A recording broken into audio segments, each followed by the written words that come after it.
हमारी सेना लगातार डटकर पाकिस्तान को मुंहतोड़ जवाब दे रही है। हमारे एयर डिफेंस सिस्टम पाकिस्तान के हर हमले के प्रयास को निष्क्रिय कर रहे हैं। ये तस्वीरें जो इस वक्त तमाम दर्शक देख रहे हैं, ये अमृतसर से है, जहां पाकिस्तान की ड्रोन से हमले की साजिश को नाकाम करते हुए किस तरीके से ड्रोन को निष्क्रिय किया गया है और उसका मलबा जो है वो नीचे गिरा है, वो इन तस्वीरों के जरिए जो है वो आप देख सकते हैं। तो लगातार पाकिस्तान बीते 2 दिनों से ड्रोन और मिसाइल्स के जरिए जम्मू से लेकर गुजरात तक के तमाम सीमावर्ती क्षेत्रों को निशाना साध रहा है। अमृतसर चूंकि स्ट्रैटेजिक पॉइंट ऑफ व्यू से बहुत ही अहम हो जाता है, इसलिए यहां भी लगातार ड्रोन हमले की साजिश नाकाम कर रहे हैं। स्थानीय लोग क्या कह रहे हैं, सुनते हैं।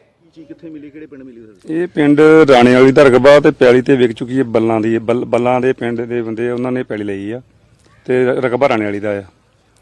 ਇਹ ਸਵੇਰੇ 5:15 ਵਜੇ ਦੀ ਗੱਲ ਹੈ ਜਦੋਂ ਇਹ ਧਮਾਕਾ ਹੋਇਆ। ਅੱਛਾ ਜੀ। ਧਮਾਕਾ ਹੋਣ ਸਾਰ ਨਾਲ ਅੱਗ ਲੱਗੀ, ਨਾੜ ਹੀ ਤੇ ਉਸ ਸਮੇਂ ਦੀ ਗੱਲ ਆ। ਬਾਅਦ ਚ ਉਹ ਪਿੰਡੋਂ ਫਿਰ ਅਸੀਂ ਆਈ ਆਣ ਕੇ ਵੇਖਿਆ ਮੌਕਾ ਤੇ ਡਿੱਗਾ ਚੀਜ਼। ਨੁਕਸਾਨ ਤਾਂ ਨਹੀਂ ਕੋਈ ਆ? ਨੁਕਸਾਨ ਵਿਹਲੀ ਜਗ੍ਹਾ ਕਰਕੇ ਕੋਈ ਨੁਕਸਾਨ ਨਹੀਂ ਹੋਇਆ। ਪਿੰਡ ਕਿਹੜਾ? ਮੁਗਲਾਨੀ? ਪਿੰਡ ਰਾਣੇ ਵਾਲੀ ਦਾ ਰਕਬਾ। ਮੁਗਲਾਨੀ ਕੋਟ ਹੈ ਨਾ, ਰਾਣੇ ਵਾਲੀ ਦਾ ਰਕਬਾ। ਰਾਣੇ ਵਾਲੀ ਦਾ? ਹਾਂਜੀ। ਇਹ ਪੱਠਾ ਜੋ ਵੀ ਲੱਗੇ ਰਾਣੇ ਵਾਲੀ ਦਾ, ਸਾਰੀ ਰਕਬਾ ਰਾਣੇ ਵਾਲੀ ਦਾ। ਹਾਂਜੀ, ठीक, ओके। तो तमाम जानकारी लगातार हम आप तक साझा कर रहे हैं। अमृतसर में पाकिस्तानी ड्रोन को जो है वो निष्क्रिय कर दिया गया है, ड्रोन को जो है वो मार गिराया गया है। लगातार तमाम हमारे सहयोगी हमारे साथ जुड़े हुए, मेरे साथ इस वक्त कैप्टन आलोक बंसल सर भी जो है वो जुड़ गए।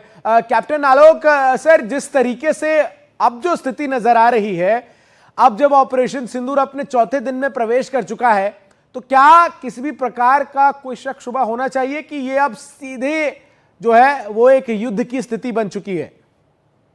देखिए, युद्ध की परोक्ष रूप से स्थिति तो पहले दिन से ही बन गई है, जब से पाकिस्तान ने अंतर्राष्ट्रीय सीमा को क्रॉस करके भारत के ऊपर हमला किया ड्रोन्स के माध्यम से। तो लेकिन युद्ध की घोषणा नहीं हुई है, या पाकिस्तान ने ऑपरेशनली ऑफिशियली एक ऑपरेशन भी लॉन्च कर दिया है। तो अब तो युद्ध की सी ही स्थिति है, बस युद्ध की घोषणा का इंतजार है। भारत की ओर से चेष्टा की जा रही है कि ये चीजें जो है और ज्यादा एस्केलेट ना हो, क्योंकि जो हमारे जो प्रतिक्रियाएं हो रही हैं वो सारी संयमित हैं और कंट्रोल्ड है। और हमने जब आतंकवादी घटना उन्होंने की तो हमने आतंक के ठिकानों पे हमले किए, उन्होंने सैन्य ठिकानों पे और सिविलियंस पे हमले किए, हमने सैन्य ठिकानों पे किए। हम अभी भी सिर्फ सैन्य ठिकानों पर हमले कर रहे हैं, वो सिविलियन टारगेट्स पर भी हमले करे जा रहे हैं।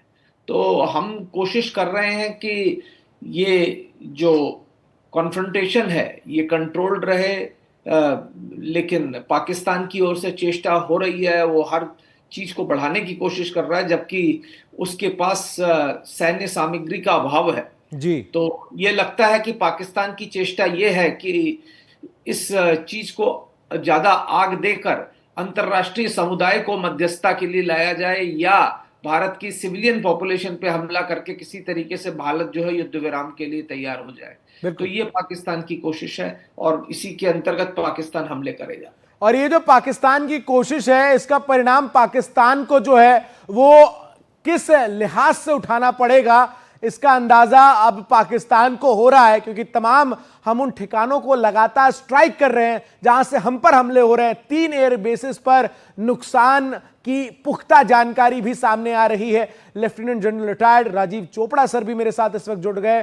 चोपड़ा सर, जो इस वक्त स्थिति है जिसमें हम पर हमला पाकिस्तान जब कर रहा है, तो उनको तो हम सफलतापूर्वक निष्क्रिय कर ही रहे हैं, लेकिन साथ ही पाकिस्तान को ऐसे हिट कर रहे हैं कि नुकसान जो है वो वाइड स्केल पर नजर आ रहा है।